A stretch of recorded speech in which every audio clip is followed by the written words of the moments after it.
At 2:13 in the morning, Sebastian Vale sat alone in the blue glow of 6 security screens and watched the maid close his brother's bedroom door with her foot. For a second, nothing moved except the pale line of rain against the windows. Then the woman turned the lock. Sebastian straightened in his leather chair so fast the glass of bourbon beside him tipped over and ran across the desk. He didn't notice. On the center screen, the maid, small against the expensive quiet of the room, wearing a faded gray uniform and a dark head wrap with one silver thread shining through it, slipped off her shoes and crossed to Adrian's bed.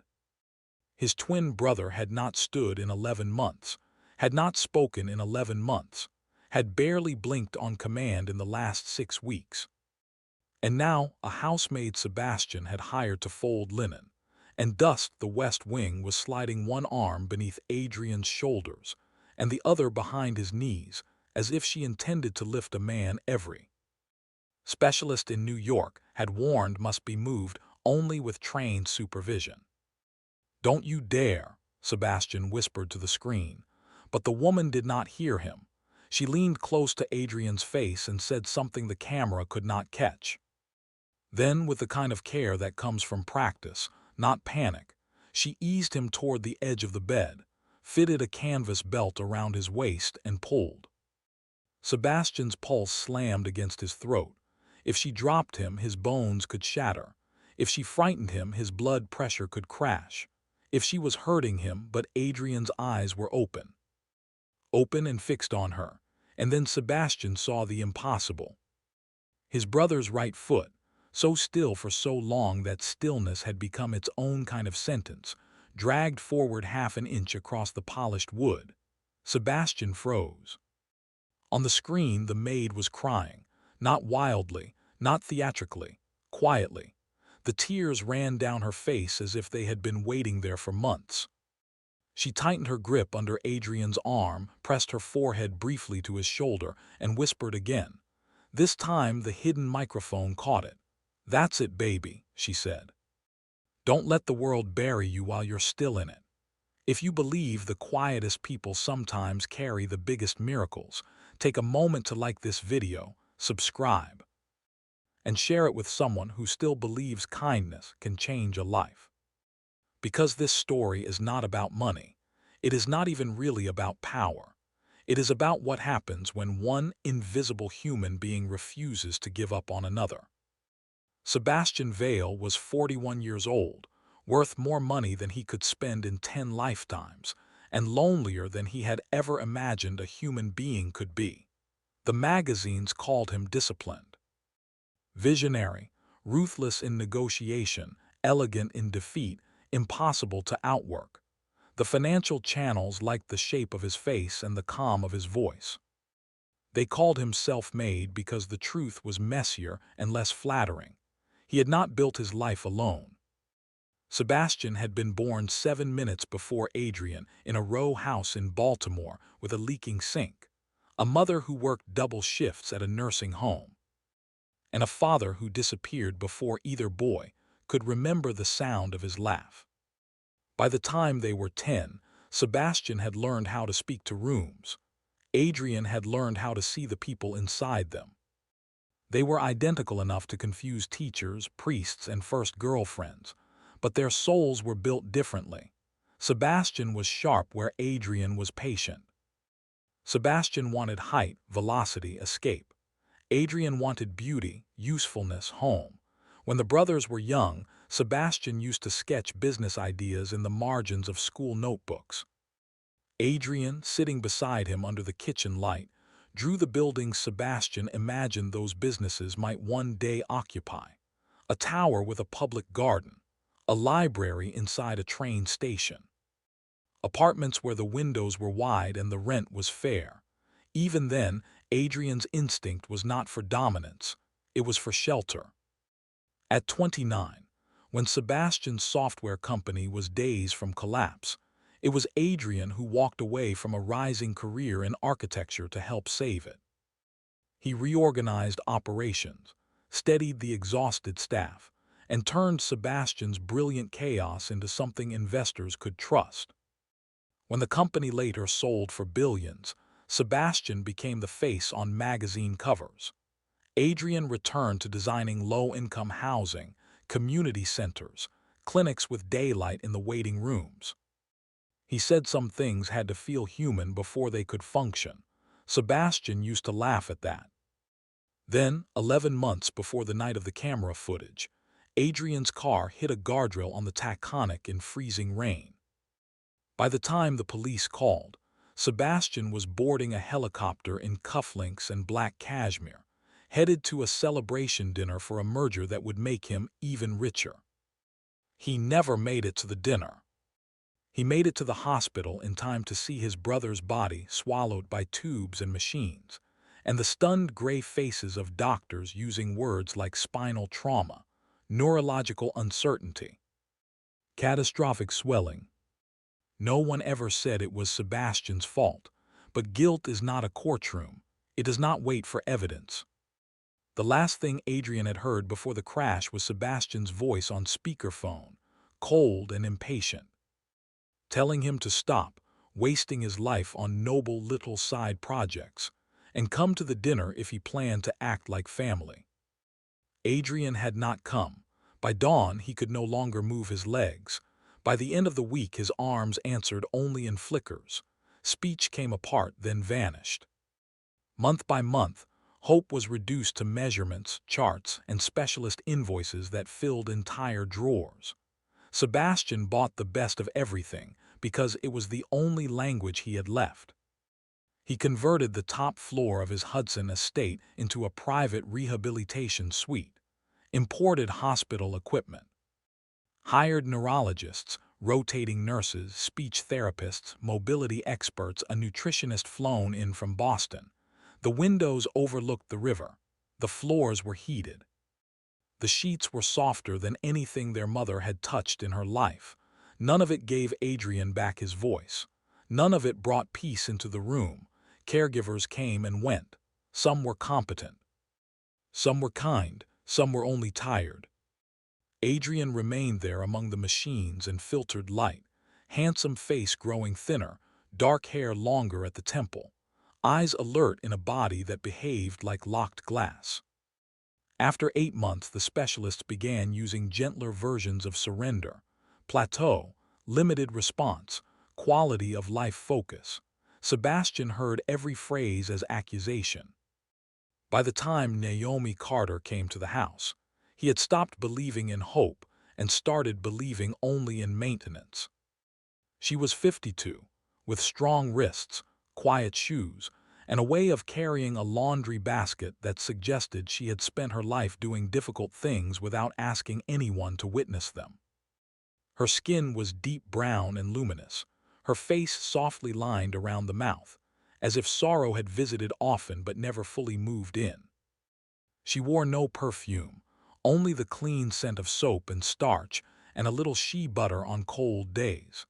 She had been hired through an agency after one of the upstairs maids quit unexpectedly. Her file was ordinary: widow, one adult daughter in Atlanta, one 9-year-old granddaughter she helped raise on weekdays. Previous employment in hotels, one rehab hospital in environmental services, and 3 private homes. To Sebastian, at first, she was exactly what the paperwork said she was: a maid, not a clinician. Not a therapist, not someone he expected to matter in the room that held his brother, but people reveal themselves in the things they notice. On Naomi's second day, she asked why no one ever opened Adrian's curtains before noon if the morning sun hit the left side of the bed more gently. On her fourth, she asked why a man who used to design buildings had nothing to look at on the ceiling but recessed lighting and air vents. On her sixth, she moved a vase of white lilies out of the room without being told. Too funeral, she said when the nurse frowned. Alive people need different flowers. No one had spoken that plainly in the house in months. Adrian's eyes followed her. That was the first thing Sebastian noticed. The second was stranger. On evenings when Naomi worked upstairs, Adrian's pulse settled. The little tension along his jaw softened. Once, while she was changing the water in the room's small copper humidifier, Sebastian walked in unexpectedly and found her reading aloud from a children's atlas, her finger tracing coastlines, as if Adrian were still a boy learning the world. She did not jump when Sebastian entered. She simply closed the book and nodded.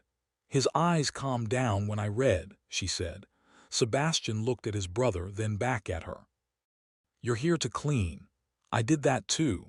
There was no disrespect in her voice, only truth. That irritated him more than apology would have. He should have corrected her. Instead, he left. Within 3 weeks, whispers began moving through the staff corridors. Naomi stayed past her shift. Naomi asked too many questions.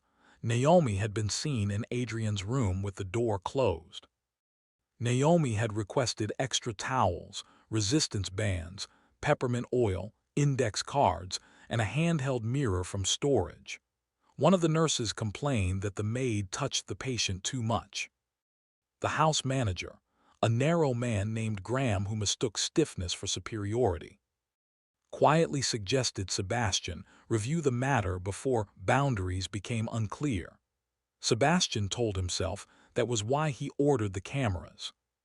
For Adrian's protection, for oversight, for certainty. But another truth lived beneath that one. He was afraid of hope in unlicensed hands, afraid of being made a fool. Afraid that a woman whose annual income he could spend on a watch might be attempting something his specialists could not control. And maybe, deepest of all, he was afraid of what it would mean if the person who reached Adrian was not one of the experts he had paid, but someone the whole household had been trained not to see. So the cameras went in, one in the hallway, one above the fireplace, one hidden inside the carved crown molding opposite Adrian's bed. Sebastian told no one. For 3 nights he watched nothing but routine, medication, repositioning, silence. Then on the 4th night, he saw Naomi carry in a yellow legal pad, a child's watercolor set, and a pair of Adrian's old oxblood loafers. She set the shoes on the rug beneath the bed. She taped the legal pad to a board and drew the alphabet in careful block letters, 5 letters to a row. Then she sat by Adrian's bedside and said, 1 blink for yes, 2 for no.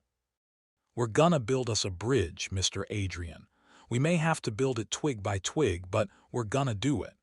It took 40 minutes to confirm that 1 blink meant yes.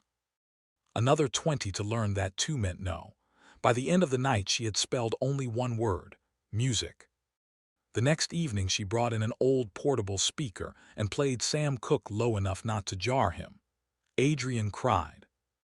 The evening after that, she held up swatches of fabric, cedar shavings in a muslin pouch, orange peel in a folded napkin, and photos printed from somewhere Sebastian did not know she'd found them. The brothers at 12, grinning in church suits, Adrian at 26 in a hard hat on a construction site, their mother on a porch with flour on her cheek, laughing at someone outside the frame. Piece by piece, Naomi was not simply caring for Adrian. She was calling him back, and she did not do it alone. Around the midpoint of every real miracle, if you look closely enough, you will find a chain of ordinary hands. Mrs. Chen, the night cook with arthritic fingers and a spine like a question mark, began warming orange peels and cinnamon sticks on the stove because Naomi said scent traveled where speech could not. Adrian used to love winter oranges.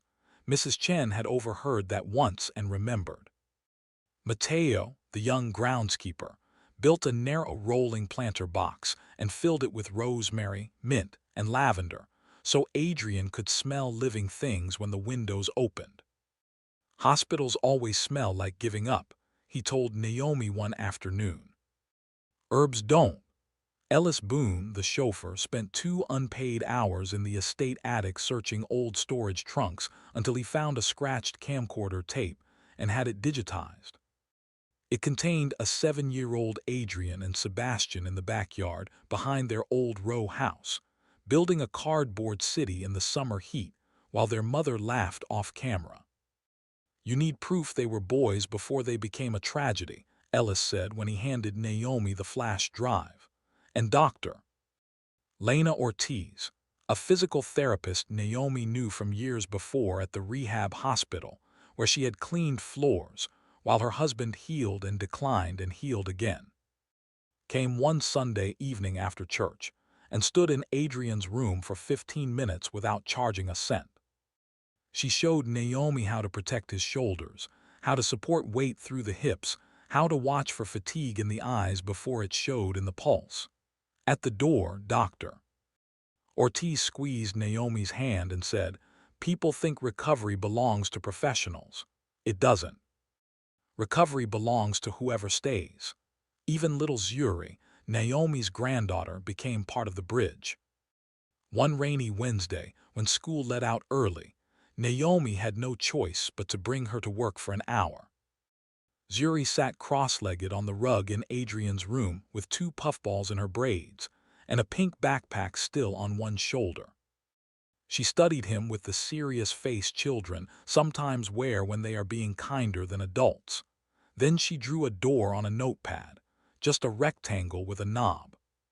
She held it up for Adrian to see and said, "My grandma says people think being quiet means nobody's home, but sometimes it just means the door is heavy." Adrian blinked once. Yes.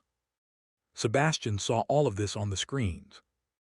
Night after night, from the office where he had planned mergers and dismantled competitors, he watched a woman with cracked hands and practical shoes do what his money had failed to accomplish. Not with magic, not with fantasy, with repetition, attention, dignity, the hardest forms of love because they ask for no applause. Still, he did not go downstairs, not yet. He watched because watching is easier than being known. Then came the night that split his life in two. Rain needled the windows. The house was mostly asleep. On the screen, Naomi entered Adrian's room carrying the canvas gate belt, a folded wool blanket, and those same oxblood loafers. She checked the hallway once, then locked the door. Sebastian's pulse sharpened. Naomi moved to the bed and spoke close to Adrian's ear. "Tonight, we tell your body the truth," she whispered. "It remembers more than fear." She positioned the wheelchair, braced his knees with hers, and lifted him with astonishing steadiness. It was not brute force. It was knowledge born of desperate practice. Adrian's face tightened. Naomi paused, breathing with him, waiting until the panic in his eyes softened into trust. Then she slid the loafers onto his feet. Sebastian stared. Those had been his favorite shoes once. Italian leather Adrian wore to gallery openings and planning meetings. The ones their mother teased were too fancy for boys who used to share one pair of church socks. Naomi wrapped both arms around Adrian and pulled him upright. His body trembled violently, so did hers. For one terrible second Sebastian thought they would both go down, but Naomi widened her stance and held. "Look at me," she said. Adrian's eyes found hers. "You are not a ruin," she whispered. "You are a man having to learn his own name again. That is all. Now stand in it." And Adrian did, not fully, not beautifully.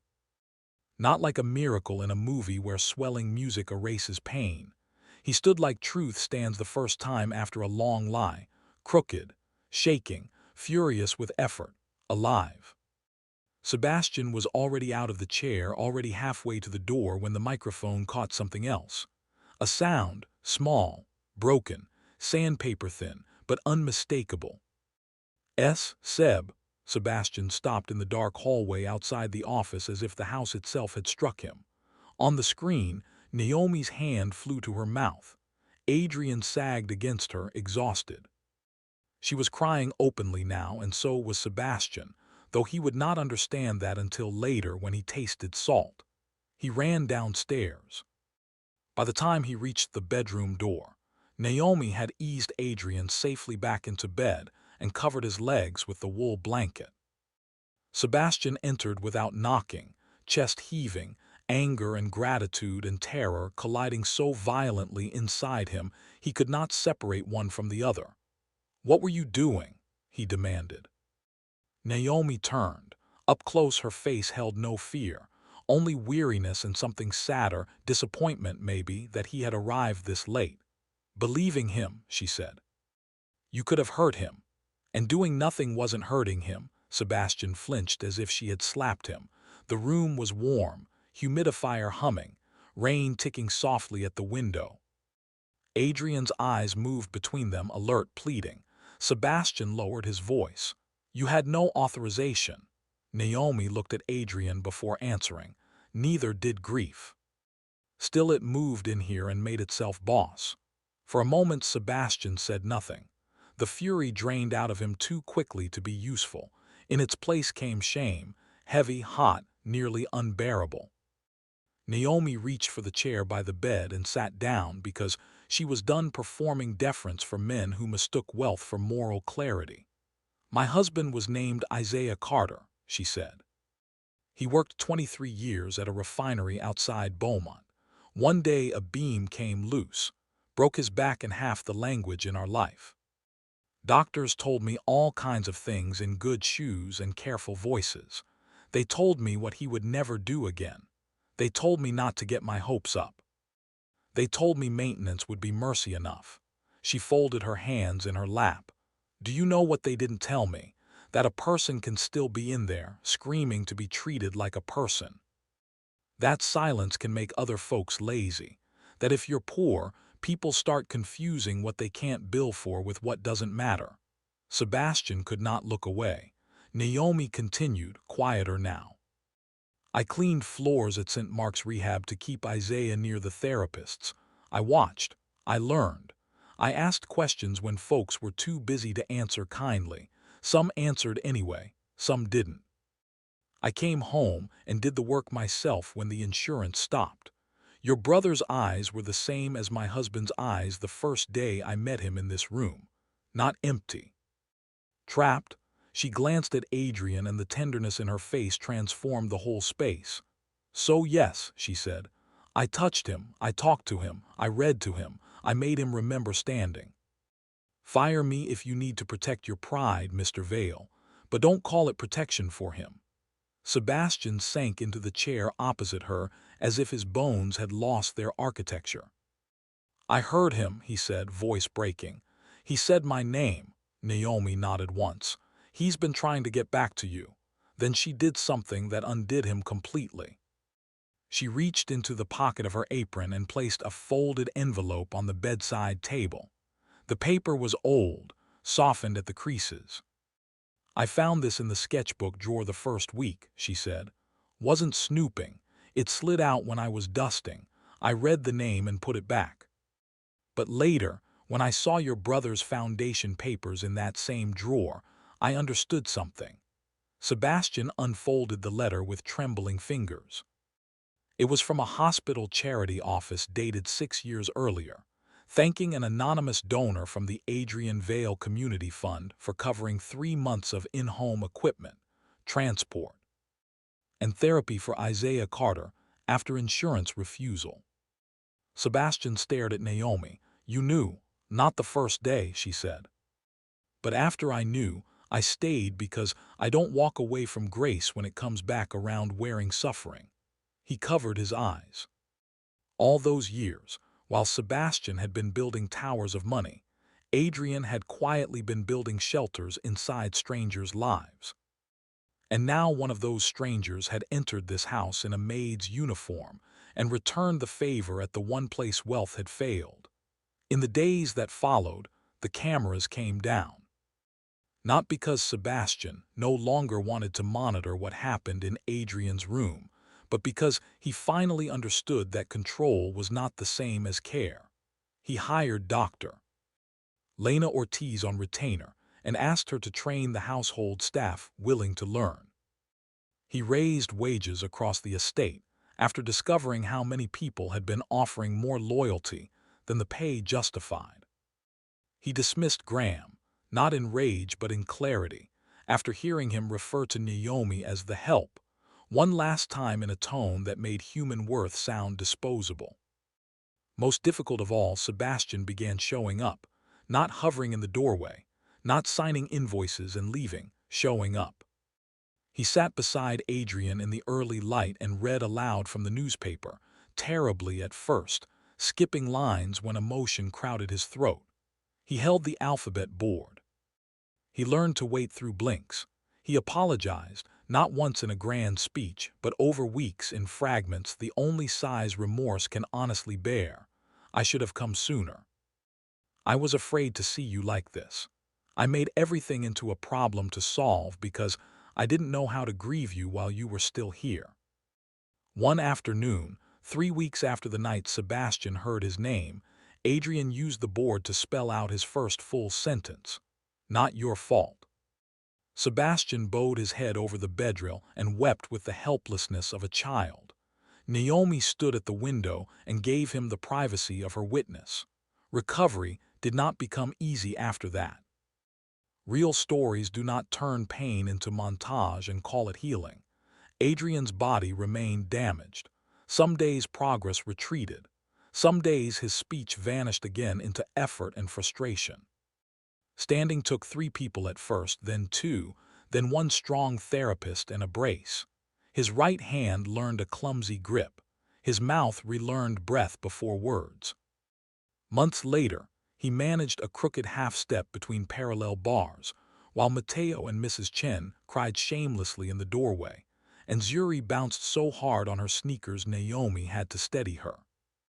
But life returned, not all at once, in installments, in the smell of rosemary by an open window, in the old camcorder video playing while Adrian's eyes brightened at the sight of their mother, in Sebastian shaving his brother carefully on Sundays the way their mother used to line up their collars before church, in Naomi saying, again, when everybody else was ready to stop. The biggest surprise of all was not that Adrian improved, it was that Sebastian did. Wealth had made him efficient, respected, feared. It had not made him tender. Tenderness had to be learned from a woman who washed sheets, stretched every dollar, and knew from experience that some of the most important work in the world happens far from anyone's applause. By spring, the top floor of the estate no longer felt like a private hospital disguised as luxury. It felt like a place where somebody might actually live. A sunroom was converted into a therapy studio. The river-facing wall held Adrian's old sketches in simple oak frames. The herbs Mateo planted grew thick and fragrant in rolling boxes. Mrs. Chen insisted on real soup at lunch even when the doctors preferred formulas. Ellis brought in music. Dr. Ortiz brought discipline. Zuri brought drawings of doors opening into gardens. And Naomi brought the one thing no billionaire can buy on command, a steady human presence that does not flinch from suffering. Sebastian offered her a title eventually, Director of Family Care, with a salary large enough to change 3 generations. Naomi listened, smiled, and said, "You can call me whatever you like, long as you start learning everybody else's names too." So he did. It was a small sentence. It altered the house.